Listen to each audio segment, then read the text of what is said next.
Hi, this is Chris, Video Game Dust Sleeves, and you're listening to the VGDS podcast with DanCavDragon How's it going, everyone?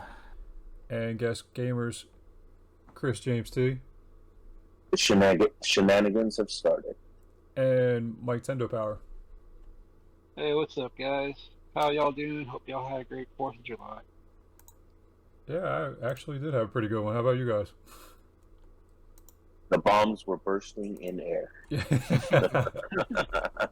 Yeah, I can't complain. It was pretty good. Pretty good. All right, let's start off. Sleeve it or leave it. First title is D for the Sega Saturn. Dan, sleeve it or leave it. Yeah, definitely sleeve this one. This is a pretty decent game. Mike Tendo, sleeve it or leave it. Yeah, this is also definitely like a sleeve for me. And Chris, sleeve it or leave it. The cover looks amazing, so I say sleeve it with like a 3D effect. Yeah. This one's already been done 3D, actually, believe it or not. I will have to look for it. Just to I see think what it looks like. the person that has that is actually Retro Mikey. Did he sell it? For all I know, he probably did. I have no clue. If he sold the game, I'm pretty sure he sold it with the sleeve. All right, next title, Dark Legend, Sega Saturn again. Dan, Not one of my more favorite titles. I would leave this one. Mike, Yeah, I would. I think I would. and Chris. You know, it looks cool, so I'm just going to go, yeah, I would. Okay. Next title, Highway 2000. Dan. Not a huge fan of the driving games, so no, I would pass on this one, I think. Chris. As much as I love racing games, I'm not digging the cover. And Mike.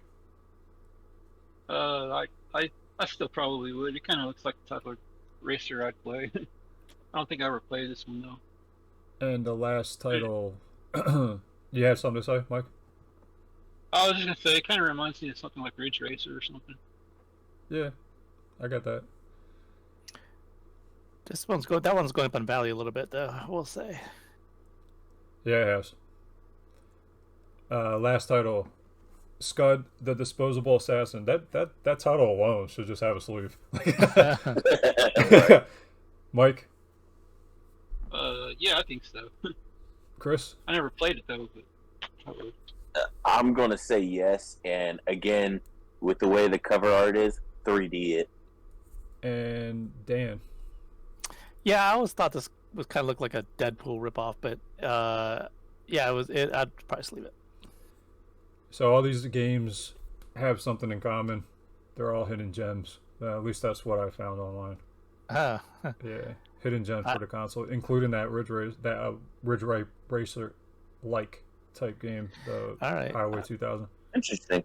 That is one title I don't have in my collection, so I need to go look at that one closer, I think. All right, the segment that everybody loves.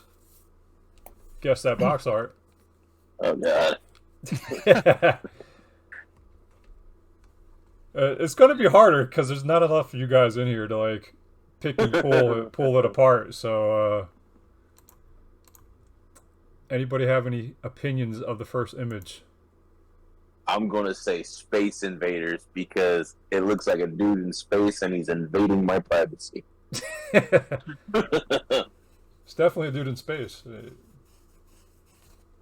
But no, not Space Invaders. This is a Sega Saturn title. Listen, with all the emulators and ROMs out there, it could be. Yeah, it could be. It could be, definitely. I'm not a Sega Saturn expert by any means, so it definitely could be a title, but it's not this one. All right, Dan, come for the win. I think I know it. Go ahead. What was it? Is it Total Eclipse or something like that? You're close. It's Blank Eclipse. Man, I recognize. I know it's a Crystal Dynamics title. I just don't All right, remember. so I'll give you a hint. You see the background there where the orange is and stuff? Like a sun or something? Right, so it's... Solar Eclipse? Yep, there you go. Solar Eclipse. Yep. Yeah. Next, That's like a 3DO game or something, I believe, and it also came out on Saturn. yeah, I it think. also came on a Saturn. Yep. Next title, next image. Anybody? I did know that one, I think. Yeah, you do know that one, huh? Hey, I see like a fairy, a dude with the weird squiggle, and the BioShock guy. So yeah. Bio Fairy. I know it for sure, but You know it, Mike? yeah. Go ahead. Night Warriors, right? Yeah, Night Warriors. Do you know the rest of the title? Darkstalker's Revenge. Yep, that's Oh. it. Yep, Yeah. you got it. I Yep. was close. Yeah, really close, Chris. Really close. Next time I'll Google it. All right, next segment. Since Bones is not here, I'll do it again. Since he hasn't been here past couple podcasts, it's good though. Logo sleeve of the month. This month is Go Game Go. This one has not been on. He hasn't actually had an intro yet, which I want to try to get him on here when he's more of an old school gamer. He does Atari and television, right up your alley, Dan. Yeah. So if anybody would like his sleeve, please contact me. Best thing for his sleeve would probably be something Atari related, even though it is an NES sleeve. But logo sleeves can be any sleeve. Have that in mind. All right, Dan. That's a cool design, whatever that is. That's Go Game Go, basically 3 Gs. Nice. So that's just a G's upside down and left and right. Different design. Cool. Yeah, it looks. He designed that? I don't know who designed it. Okay. If it was him or if it was like he had somebody do it. It wasn't you, though, right? No, it wasn't that. He had that logo. Yeah, nice. All right, franchise of the month. Since this is a console podcast, of course, I try to do franchises related to that console. For this one, I have two different questions. Number one, where would you rank the Saturn in terms of their exclusive franchise? So these are Sega franchises, obviously, that are had releases on the Sega Saturn, and I use the term franchise loosely because some of these only have like 1 or 2 games in their series. But anyhow, you can see various amounts. You can see a group of titles here that had a release on the Saturn. So I'm just curious if anybody has played any of these titles in particular, and if so, how would you rank their importance for the console and in general? Who would like to tackle this first? I'll You should say... probably tackle it as a group, Dan. Okay, yeah, that sounds It's good. Because some of you may not have had a Saturn or haven't played some of these titles, but Right. some of these franchises you should be familiar with. Like we just had Night Warriors, Darkstalkers, Panzer Dragoon has come onto several consoles later. Enemy Zero is part of the D franchise. Yeah, House of Dead is a bit of a popular arcade game. Bomberman, a lot of consoles. Right. Shining Force, if you're into RPGs, Shinobi, classic arcade game, Virtua Fighter, if you're a fighting fan. So, and of course, Sonic. And, Sonic didn't have a traditional 2D title on the Saturn. Well, they had Sonic Jam, which was like a compilation of previous Sonic games, but they were trying to go more on the 3D route for the Saturn. So, has anybody played any of these games? I'm curious. Not on the Saturn, but Dreamcast. I have Daytona and the House of the Dead. Could have also played these in the arcade too. As far as anything else that's on the list, I've heard of them, but I've never played them. I'm trying to see. Daytona. Going from the Saturn to the Dreamcast, was a pretty nice upgrade. They did look and play a lot better on the Dreamcast for sure. If you go back and play them on a Saturn, you'll see that they're a little bit more primitive. A little more polygamy. boxy. Yep. Yeah. A little more boxy. I've definitely played a few of these. Anything? Yeah, anything jump out at you as one of your more favorite ones? Virtual On was like kind of like one of my favorites actually. I like the arcade game and I played the Saturn a few times. I remember renting it. Yeah. Virtua Fighter 2. I've I think most Yeah. of the friends that had Saturns had that, and Virtua Cop. Virtua I Fighter think was a big title for Saturn. Yeah. I think those were like pack-ins at once. Right, right. Sega it was like the arcade. I like that one a lot. Yeah, that was pretty well done on the Saturn. I don't think I ever played Shining Force 3. Yeah, that's more one of the grail games of the system. It's kind of expensive, but if you're a Shining Force fan, yeah, it's definitely worth checking out. I think everybody who had a Saturn had to play Daytona. Yeah. Yeah, that was one of the launch titles, and I bought it when it first came out because there wasn't much to buy at the time. Exactly. I remember when the Saturn first came out, it was just basically Daytona USA and pretty much nothing else. Yeah. And I played the hell of a lot of Night Warriors. But everything else, I haven't played at all. Yeah. But I've played a bunch of all different ones though. Everybody's had to play House of the Dead at least once in their life. Right. House of Yeah, I the Dead played was the an arcade. Yeah, exactly. Yeah, That was the it was arcade. Popular in arcade and had a pretty healthy life on the PlayStation after that. Yeah, PlayStation 2 and stuff after that. The Xbox. So And many even- quarters. Yeah. Yeah. All right. Well, it's a good selection of core Sega franchises that appeared on a Sega Saturn. And so brings us to question number 2, failure to launch. Saturn had kind of a dubious launch a few months ahead of the Sony PlayStation, and so you can see at the top are the launch titles. We're just talking about launch titles. These are some of the titles that the Sega Saturn launched with. As it was mentioned before, Virtua Fighter was the pack-in game for the Sega Saturn initially. And Daytona USA, Panzer Dragoon, Clockwork Knight, and this Worldwide Soccer were amongst the launch titles that were available on day one. And then you look below, and then you see the PlayStation 1 came out later that year, and those were and they have some titles that go nicely head-to-head with some of the Saturn titles, such as Ridge Racer, Battle Arena Toshinden, Warhawk, Rayman, and in the sports category, Power Surf Tennis was a launch title for the PlayStation 1.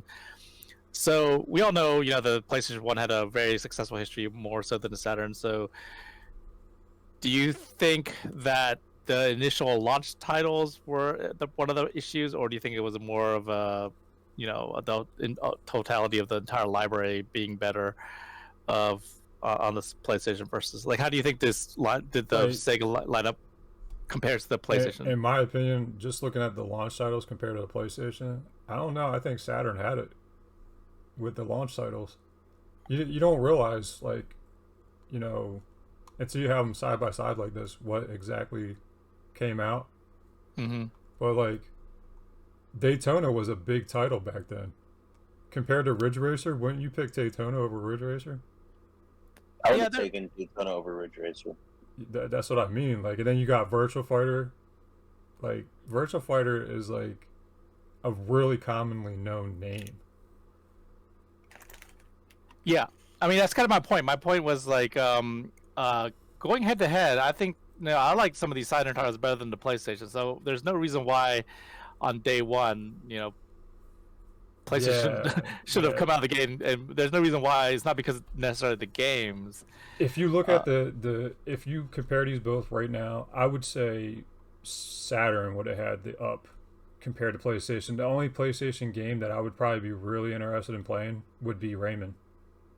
Yeah, I think in terms of this, they're both side-scroller platformy type games, and I think on that category, Rayman has had the more successful run. To like, you think back and you've heard of Rayman more than you've heard of Clockwork Knight, definitely. Right. But in terms of games in general and how they were designed, and I think the Saturn titles are stacked up pretty well. So that Yeah, definitely. they didn't really have a reason to struggle as much as they did out of the gate, I think.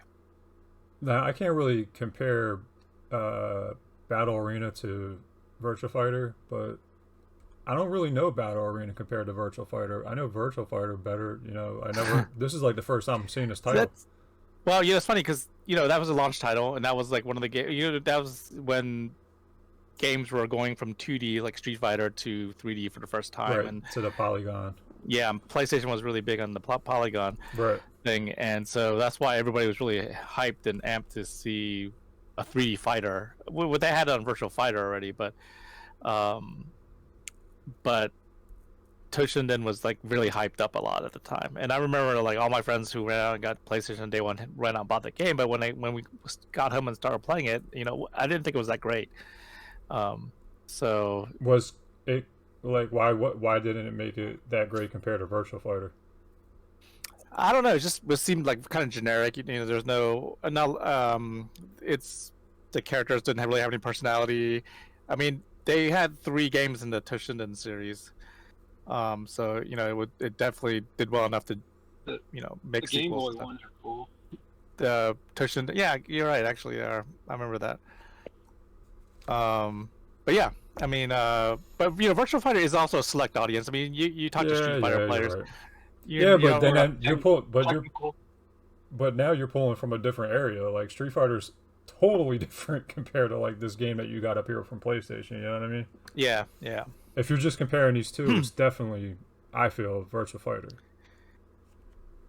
Yeah, I'll be curious to go ahead. I was gonna say I agree. Virtua Fighter. Right. I think that PlayStation, I don't know, they had it 3D wise, but the Saturn was lacking in that department sort of. But they definitely had the best 2D wise. Yeah. I don't know. Yeah, I think you'll be hearing that a lot in the when we go through the questions and stuff, that in terms of which games were better on which system and stuff. But all right, I mean, that's it for franchises. I just wanted to highlight some of the titles on the Saturn, and some of the franchises that it was known for, and I'm sure some of these games will be mentioned again as we go through systems. Chris or Mike, you guys have anything else to say about the franchise in the month? I'm good. That I need to play games. Well, that's plenty to pick from. That's for sure. Right. All right. Daytona. Oh, I've already played it. I'm sorry. I'd say one thing. Out of all those games, the one I really want to try to get is probably Shinobi. Oh yeah. I love all those games, but that one's the one I missed out on. Yeah. And I kind of thought it looked cool, like Mortal Kombat. Is that a 2D platformer or is that 3D as well, Dan? It's 2D, but it has like a 3D model to it. Gotcha. Like it looks like he Mike Tanner just said, like Mortal Kombat. It has that kind of look to it, but it's still a side scroller. Yeah, so I was gonna say I'm pretty sure that's a side scroller, not technically like a 3D. The PS2 had some 3D ones that were actually pretty damn cool. They're very difficult. Yeah, I know the ones you're talking about.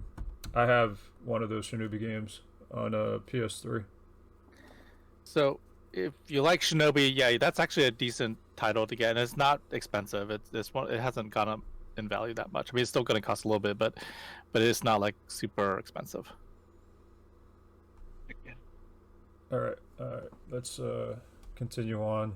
As you know, we're talking about Sega Saturn in this podcast. This is podcast 89, believe it or not. This is System Podcast number 7, Sega Saturn. A little bit of a brief background on the console. This is a 5th gen console released in Japan November 22nd of 94, North America May 11th of 95, and Europe July 8th, 95.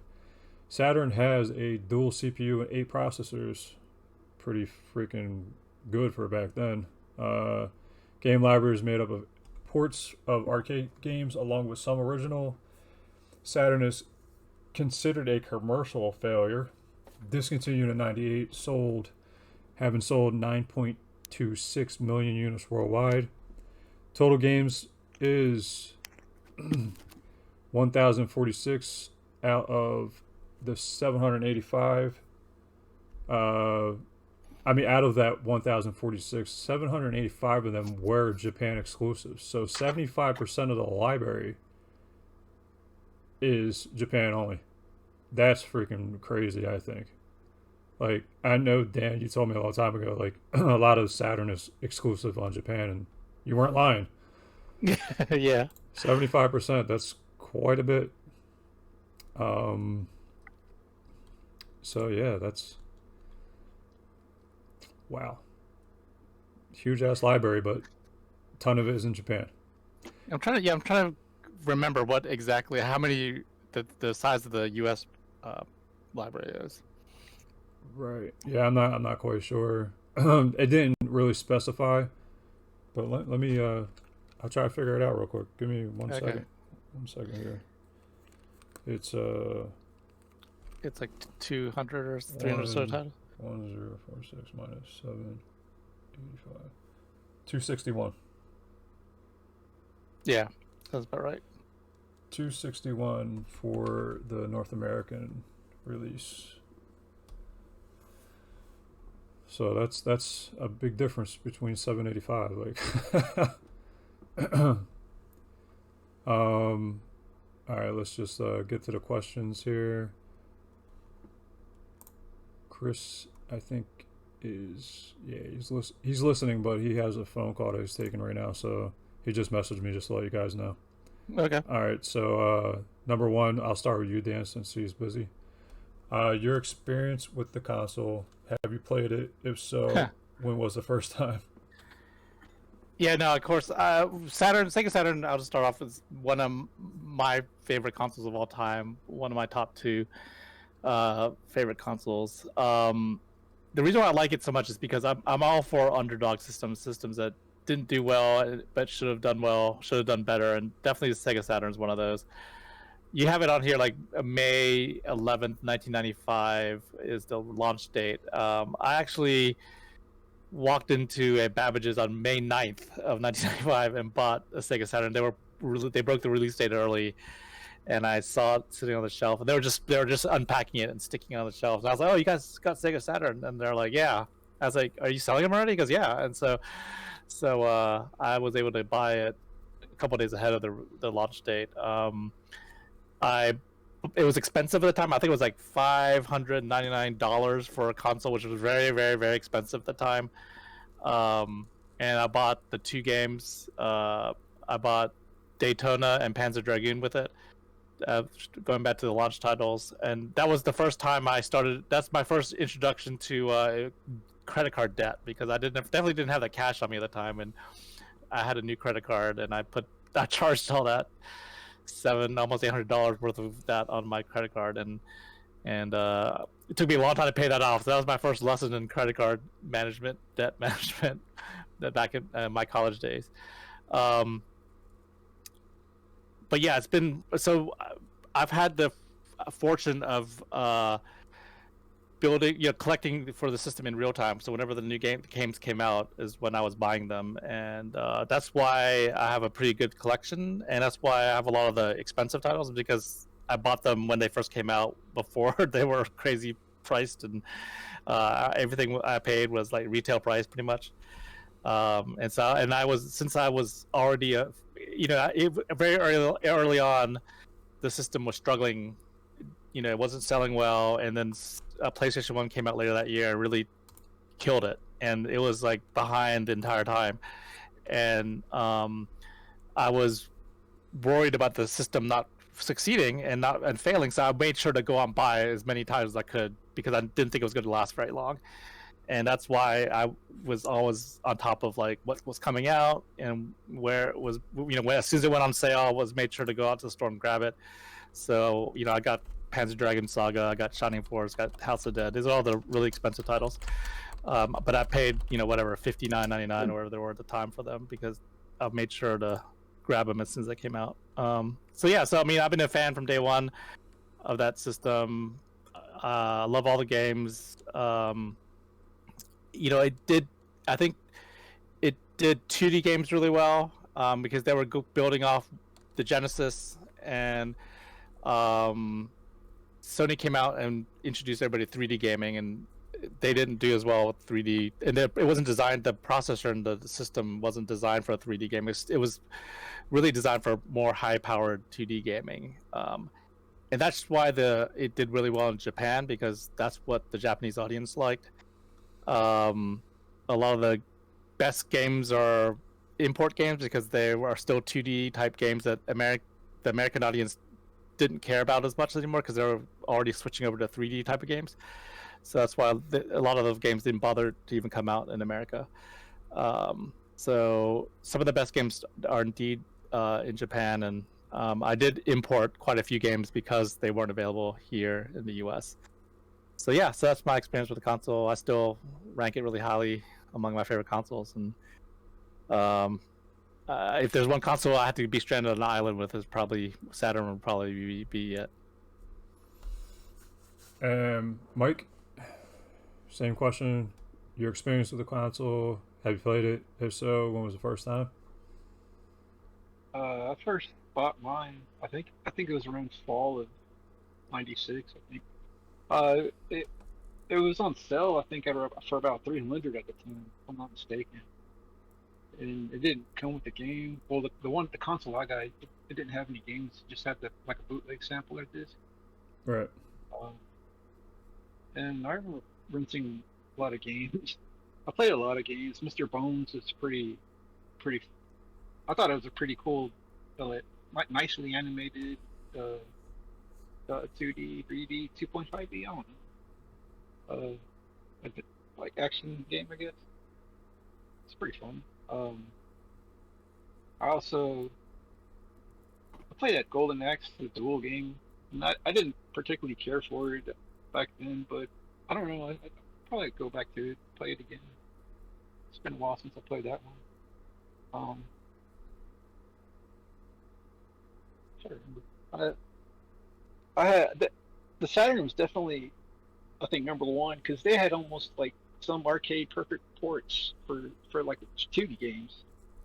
Like all the Capcom games, all the fighters. They're like X-Men versus Street Fighter. That actually came with a 4 megabyte ROM card.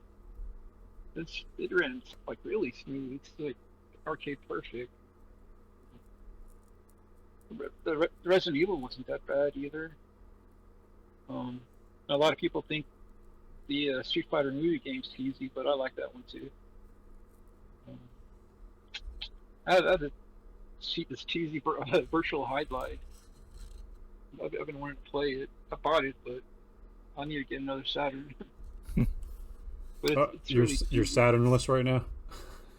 Yeah, I need to I believe I need to replace them like capacitors, Oh, okay, yeah.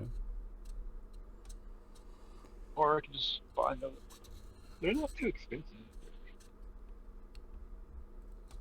Like Japanese consoles are pretty cheap.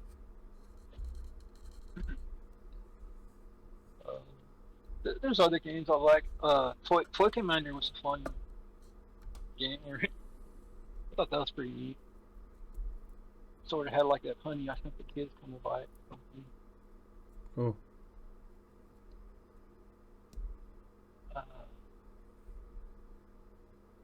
I have one still Saturn game that's Revolution X. I've never played the Saturn version. Oh. I'm gonna hand it over to Chris. Chris. With this console, I honestly don't have any experience with, except for maybe I would say Daytona, like in CompUSA, playing it on a kiosk if it was there.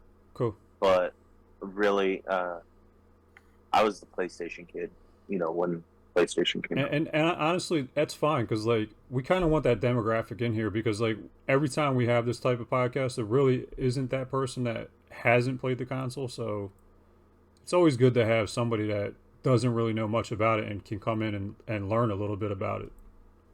Yeah, it's good to learn about it. It makes me want to, look into getting it. Right. But at the same time, I know 2 games that are on this list. I do know Panzer Dragoon. I believe they remade it for the Switch. Yeah, they did. And I know I have it, and it's still sealed because I just, it's one of those backlog games that I'll get to eventually if I didn't sell it. No more selling games. Yeah, I don't sell my games. Dan doesn't either. I only do in a pinch. Yeah, I hear you. It's rough out there sometimes. All right, number 2. Do you collect for this console? How many games do you own for this console? I start with you again, Dan. Yeah, obviously I collect for this console. Yeah, I don't have a complete set. I probably have like around 200 games for this console, but I started for the. I collected for this console back in the day as I was playing it, and I focused on titles that I would actually want to play, and not some of the, garbage games, I would say. So like when you look at the collection, when you look at the games and what I still need, I actually have most of the more expensive ones, and I need to get a lot of the cheaper ones. So I just haven't bothered to do that. I mean, I feel like there's a bunch of games, like some of the sports games, that I feel like I probably could just go out and get whenever I want, but I just don't feel motivated to chase down every single last title for the system. Eventually, maybe I will. I mean, that's probably the next console that I would complete. I would look to complete if I was going for that, but yeah, no, I mean, I definitely collected for that a lot heavily back in the day. All right, same thing for you, Chris. I don't collect. Excuse me. I don't collect for this console, but I do own 2 games. Don't ask me what the 2 games were called because I got them free from like an auction. So, yeah. I was a PlayStation kid, so I still need to learn about this console. And Mike? I still collect, I guess, but very lightly. I don't, because most of them are pretty expensive, and I'm happy with my tiny collection. So but I mean, I'll probably start looking into getting more games whenever I do get another Saturn. But yeah, I only have like X-Men, Children of the Atom, Street Fighter the movie, Revolution X. I mentioned them already. Okay. X-Men versus Street Fighter, Cyberbots, Resident Evil. I don't know why I said Toy Commander earlier, because that was a Dreamcast game. And we didn't even catch it. See that? I'd still like to collect. So what do you say? You got like 10 titles or something like that total? Yeah, 8, I think, or 8. 7 actually, because I'm counting one Dreamcast game. Did you have more in the past? Because you said you had like the system a couple times. Oh heck yeah. I used to have a whole lot of games. A lot of them I wish I still had, like Guardian Heroes. That was like one of my favorites. There was this role-playing game. Good God, I can't remember. So in the past, how did your collection downsize? Obviously, so like how many games did you have in the past? Can you give us like a roundabout? Probably around 15 to 20, actually. Probably not that much. Still pretty decent though. Yeah. But I had all like, I used to have Street Fighter Alpha 1 and 2. I bought X-Men vs. Street Fighter twice. I had it a long time ago as well. And I think Sega Rally. I had that one.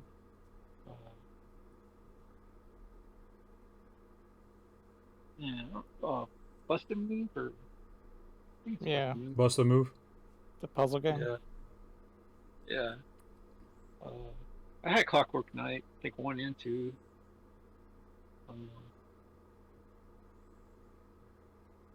Dead or no, I didn't. No, I didn't have Dead or Alive. I had it on PlayStation. I did have Virtua Fighter Kids and Knights. Definitely had Knights. That's all I can remember. That's cool. Just we'll just go to the next. 3. Impact of this console on video game history. I think we're just gonna leave this to you, Dan. Honestly, it probably hasn't had a huge impact on history because it didn't do as well. Yeah, If anything, more of a it flop. helped. Yeah, if anything, it helped. Push the just- Dreamcast out. That flopped. Yeah, I think it started like a chain of events where like Sega had to exit the console manufacturing business. Yeah. But more importantly, I think it really helped by being a weak competitor. It really helped establish PlayStation as a dominant force in the video game market. That PlayStation 1 was Sony's first entry into the video game market, and by being able to like stomp all over Sega, I think that helped. That's why they're still around. That's why they're really dominant today. Do you guys, either Chris or Mike, you guys got anything to add to that? Nope, that sounded good to me. Yeah, if Nintendo weren't such a-holes. And And then don't. Next statement here. Current state of collecting for this console. I think you guys kind of already went over that. Dan, do you have anything else to say?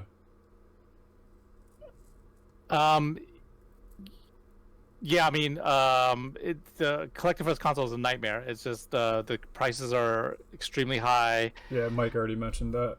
Yeah, and then getting things complete is hard. The cases fall apart and are really, they haven't held up over time. So Right.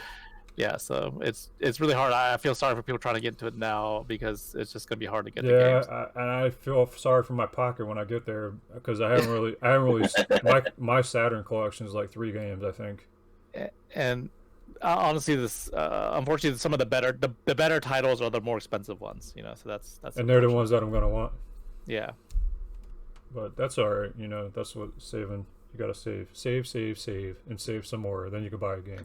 I would say, I mean, if somebody's really serious about collecting for the Saturn, to go for the try to go for imports because they have the same games, maybe in more Japanese text or whatever, but the same game for a fraction of the price the U.S. version goes for. Is that compatible with the, or is there a region lock on it? There's a region lock, so you have to. You gotta get a Japanese console. Yeah, or you put a Switch in or something. Right. or use the action replay. Oh yeah, that's true too. Yeah. All right. So number 5, the games. This console is best known for which type of games? Dan. Yeah, Mike kind of hit it quite accurately. Definitely 2Ds and fighting games. This system really excelled at, and that's what it was designed to do. It was trying to extend the Arcade portability, basically. They wanted to bring the arcade to your house. The next level Genesis. That's what it was at the time it was being designed. Genesis was doing well, and let's do something with more power. Something we can get bigger sprites, faster, processing time and stuff like that. Fighting games, and then Sony came in and said, "Nah, that's all old. You got to go 3D." So. Yeah. Anybody else got anything to add to that? Chris, Mike, good. Negative Ghost Rider. What was that, Chris?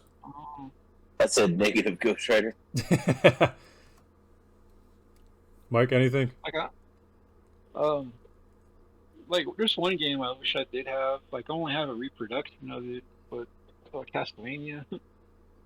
I collect Castlevania games. That's definitely, I don't have the original one. That's one on your list then, huh? Yeah.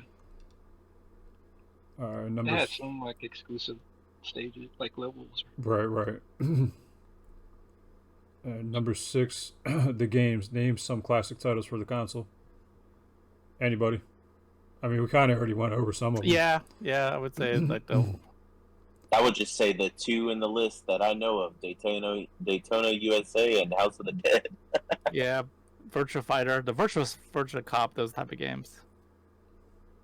Anything new to add to the list, Mike? I mean, I know you already went over like quite a bit. Knights, I guess. Yeah. Knights is a good one. I don't know. I like that one. That was a good one. All right, let's do the opposite end of the spectrum. Name some games to avoid on this console. Anybody? I would say anything that was the system wasn't designed to do. So they started, because they were getting beat and because the trend was shifting towards 3D, they started trying to do more 3D type of games, but those ended up not being very good, and and it was very obvious that the Sony games were much better.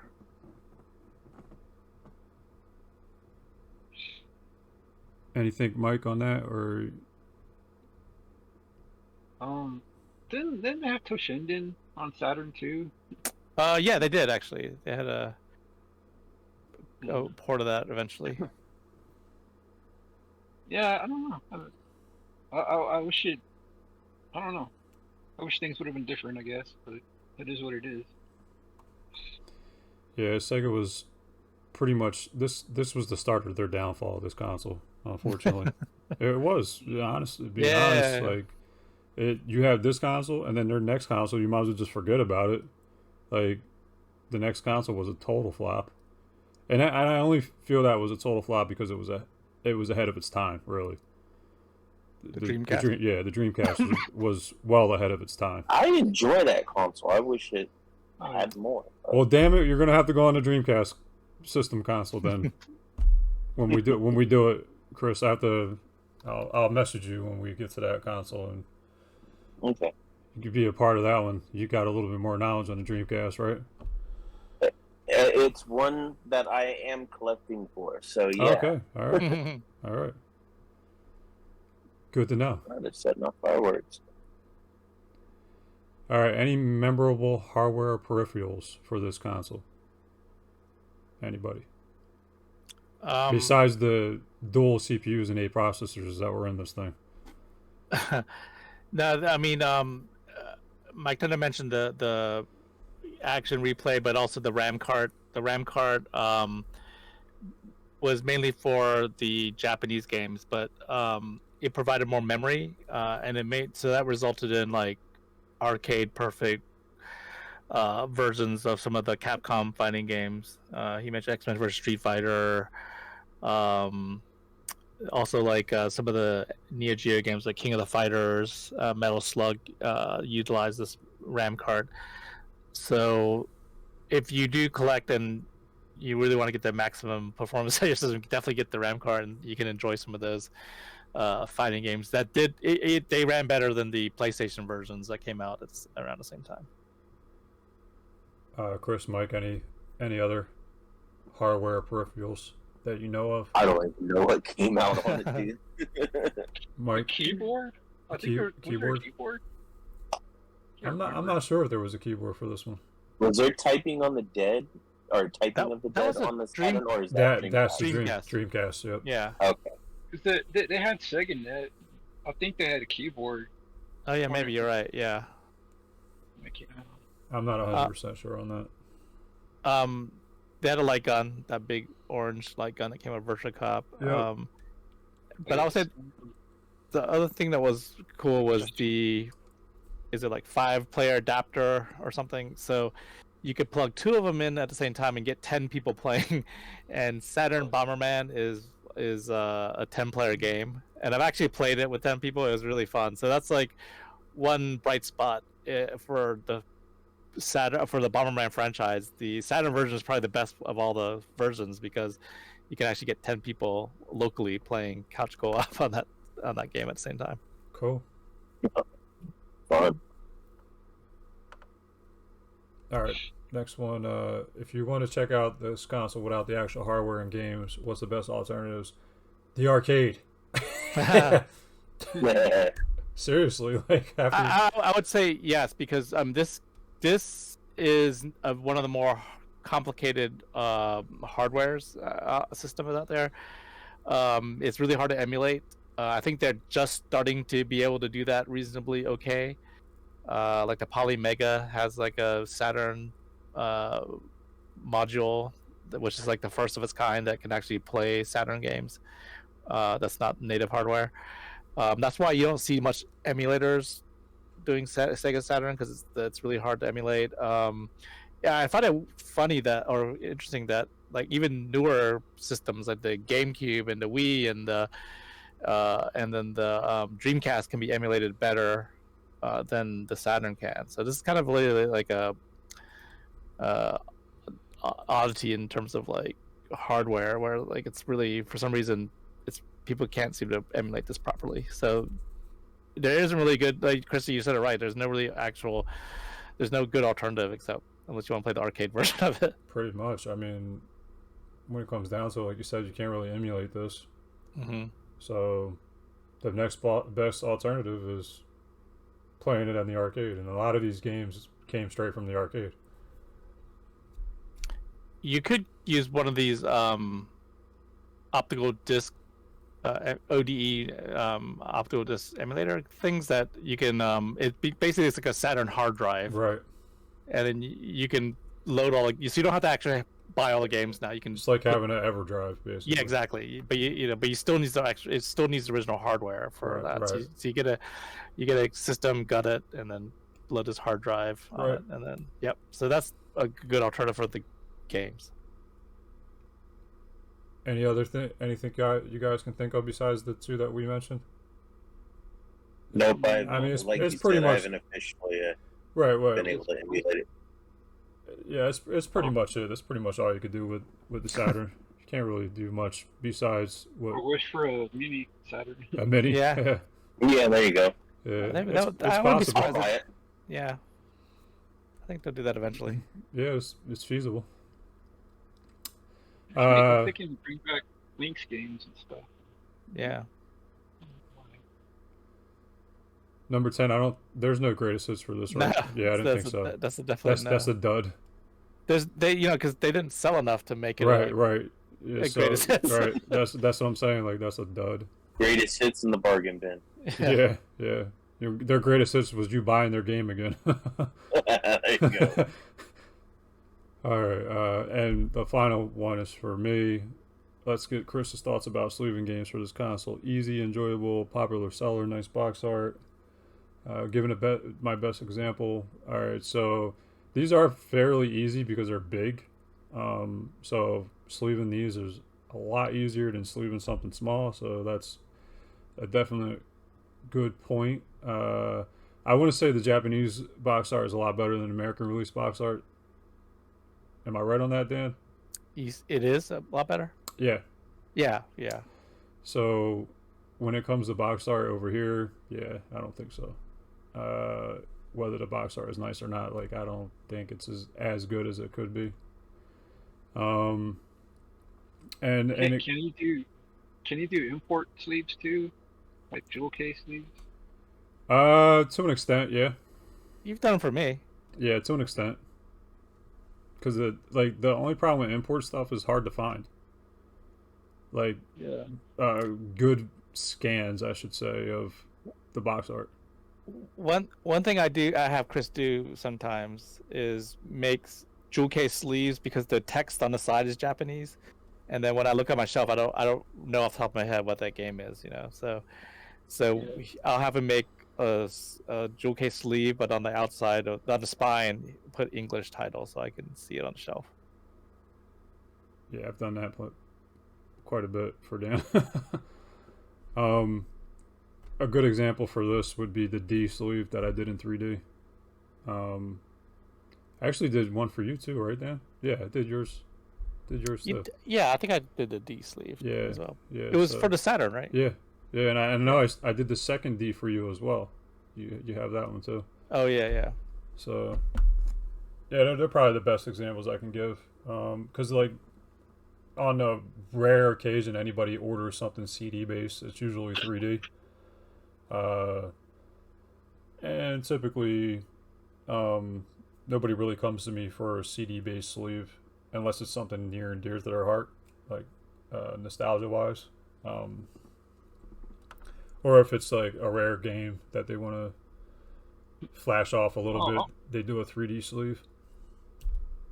I got a rare game, WWF SmackDown 2. What'd you say, Mike? Did you say something? Oh no, I only have like 3 jewel case games. 3 jewel case. It'd be pretty easy, I think.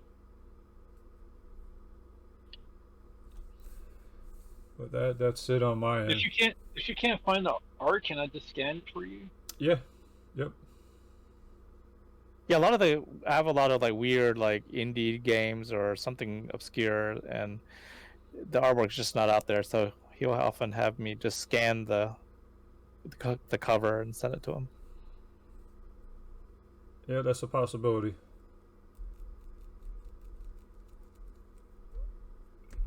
All right, let's go on to podcast pickups. Dan? Oh, podcast! I was thinking about game of the month. I was thinking about game of the month already. This is podcast pickups, Dan. Podcast pickups. Yeah. So, you know, on these topic podcasts, I usually have a section about podcast pickups of what I picked up based on previous podcasts. I don't think I'm going to have too many from this podcast, the Sega Saturn. But the last podcast the last console podcast that we did was the Sega Game Gear, and I don't think anybody here was on that one, but we had a lot of good discussion about some of the Game Gear games that were worth picking up, and 2 that were mentioned that I did not have was this Donald Duck Lucky Dime Caper. Oh, Deep Duck Trouble. Sorry, this is Deep Duck Trouble. Yeah, that's Deep Duck Trouble. Yeah. Yeah. I have Lucky Dime, but I didn't Surf have Ninjas. This... Oh my god. What's that? Surf Ninjas. That's the one Bargain Bin mentioned that it was a good game. That was definitely a title that I would never have picked up otherwise. Right.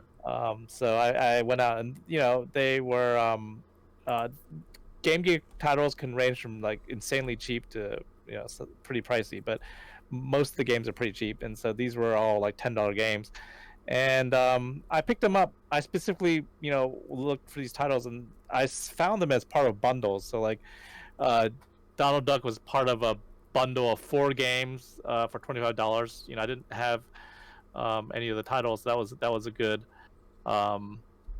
value, I think. One of the games was Dynamite Heady, which is another title I didn't need. So I definitely got the money's worth out of that bundle. And same thing with Surf Ninjas. I bought like a bundle of 3 games for like $14. So when you break it down per game, it was definitely much cheaper than $10. So yeah, for Game Gear games in particular, if you're looking for a particular title, definitely go for a lot, because you can usually get a lot of value out of it. A lot of people are selling games for really cheap for that system as a bundle. And I left a space here for Bones because I know during the podcast. All right, I could tell you what game that was. Okay. That was Monster Madness for PlayStation 3 and Xbox 360. He got both because of Bargain Bin. Bargain Bin brought that up. Bargain Bin raved about those 2 games, and he actually in a previous podcast he talked about those 2 games, and I also went out and bought them, several months ago when we first talked about it, and then it came up again. I don't know why it came up. I don't know why. That's because Bargain Bin keeps bringing it up. Like it's this hidden gem of his life. Was it during this console or was it the previous podcast? I can't remember. It was for the ports one or something. Yeah, I think it was probably one of his podcasts that he brought it up again. Yeah, because it wasn't anything to do with Game Gear. But no, he wasn't in that podcast. But Bones did pick them up because Bargain Bin mentioned it, and I did already previously. So Monster Madness is what it's called. Yeah, Monster Madness for Xbox 360 and PlayStation 3 because there are 2 different. Yes, they play differently. They're 2 different versions of the same name. Yeah. Right. So if you haven't heard it enough by now, definitely and they're reasonably priced. I suppose. Monster Madness, definitely check those out. Have you guys gotten any pickups recently from the podcast, if you've been listening?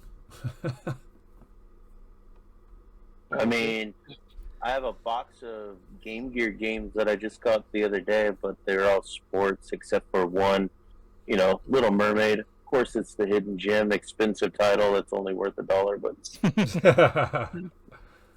You'll get $1 worth out of that, I think. $1 worth of Right. Hey, it's still a podcast pickup. That was one of the podcasts that we had, Sega Game Gear.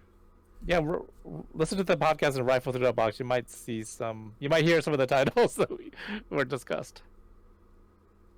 I'll have to listen to it. I just got 3 recently. Game Gear titles? Yeah, from the Video Games Monthly, whatever. Oh, yeah. Sent me Aladdin. It's pretty fun. I really dug that one. But I thought it was amazing. Played pretty well. Yeah, we talked about... It doesn't... Oh, one bit. No, sorry, go ahead. I'm sorry. Oh, it's not as good as the Genesis one, but it's still pretty fun. Also got Poker Paul, Solitaire. Yeah, Solitaire. Yeah. I forgot. I don't know. That's all I got. Yeah, we definitely talked about those titles. We talked about Aladdin. Yep. And we talked about Poker Face Paul as well. Yeah, I think I brought that up somehow. I forget how. I got a duplicate of Taz and Escape from Mars. I'm still trying to learn how to play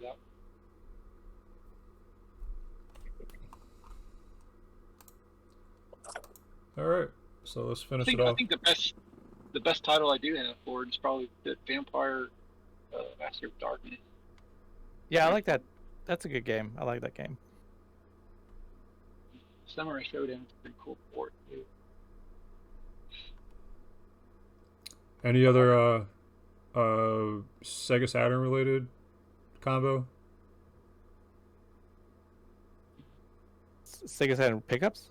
No, just in general. Anything else you want to say about the console before I close up the podcast? I'll just start with this. I'm going to start e-begging. If anybody wants to send me a Sega Saturn so I can try it, feel free to send it to me, and I'll give you my thumbs up appraisal. You'll give you the best review you can do. The best free review I can give you. If anybody sends me Barbie, please send it to Bones. You have his address. yeah, I can give you his address for that. Don't send me the Halo copy of the Sega Saturn. What were you saying, Mike? Oh, that VGM sent me like a broken Barbie game. Did they? Yeah. Was it like a joke, or was it legitimate? Like broke and you had to get a replacement? They had one of those like flash things. It was like just one of those that they threw in there. Oh, okay. Yeah, I got you. The same thing happened to me, Mike. I did one of their flash sales. I got a Barbie for NES from them, and it doesn't work. Yeah. But I do have Bones' dust sleeve over it, so... The funny thing is, like, Bones is a miracle worker when it comes to those games that don't work. He usually gets them working. Yeah, seriously. Really? Yeah. I had Maybe I'll have to hit him up. Yeah, I had a Jaguar game that for years I could never get working, and I thought it was just dead. And then I said, "Here, Bones, you can have this game because it doesn't work." And then he got it to work. Yeah, he got to work like a week later. He was like, "Dude, it just needed to be really, really cleaned." And I had people clean it before.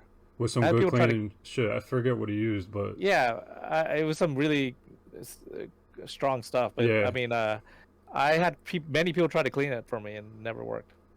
Ooh. Yeah, you might want to hit Bones up. You might be able to fix your Barbie game. I mean, if you want it fixed, gem on the NES. Otherwise, it looks good in a Bones Z06 dust sleeve. Buy video games dust sleeves. Cheap plug. Yeah. All right. Finish off game of the month. Dan, you're gonna have to do a Sega Saturn related. Mike, if you want, you can. Chris, you can just do whatever you want. Shenanigans. Game of the month, Dan. Sega Saturn game of the month. I will say, Metal Slug is an excellent version of Metal Slug on the Sega Saturn import. Mike, doesn't have to be Sega Saturn if you can't think of any.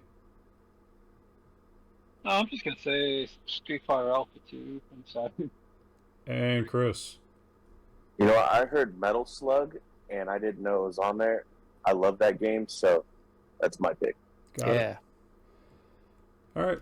That concludes the podcast. Thank you guys for hanging in and doing the podcast with us. All right. Our checks will be in the mail, right? Yeah.